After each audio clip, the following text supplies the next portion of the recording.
হরণ করে চলেছে, সমস্ত জিনিস তার বুকে কি গাঁথা আছে। আমার কল্পনা, আমার এটা কি ভাবনা, তাহলে সে গধূলি বেলায় সন্ধ্যাবেলায় সূর্য ঠিক ডুবছে, জীবনটা একটি কি অদ্ভুত প্রিয় ভাইয়েরা আমার, জীবন অদ্ভুত।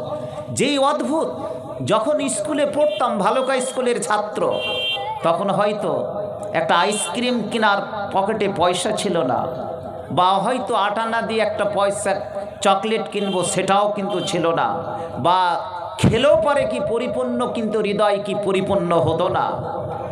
অদ্ভুত জীবন। এখন কিন্তু সে পয়সা দিয়েছে, কিন্তু ইচ্ছে নাই যে একটা বল কিনি বা হাওয়ায় লাড্ডু কিনি, কারণ সে বাল্যকাল, সে শৈশব কিন্তু আমরা শেষ করে ফেলেছি।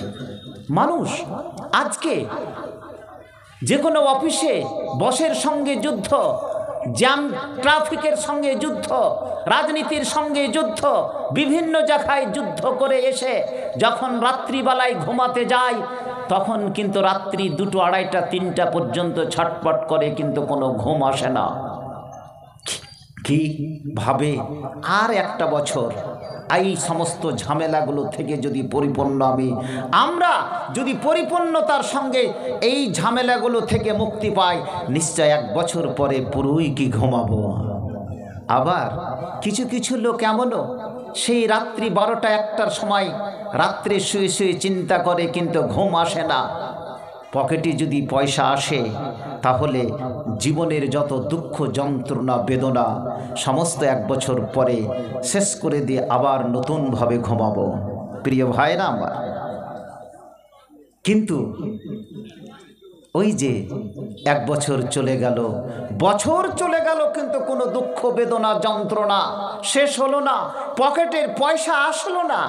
এরকম করতে করতে বাকি 30টা বছর চলে গেছে। ওই যে ডালিম গাছের তলে 30 বছর ধরে 2 নয়নের জলে একটা জীবন্ত মায়াবতী স্ত্রী কি ধরে রেখেছে।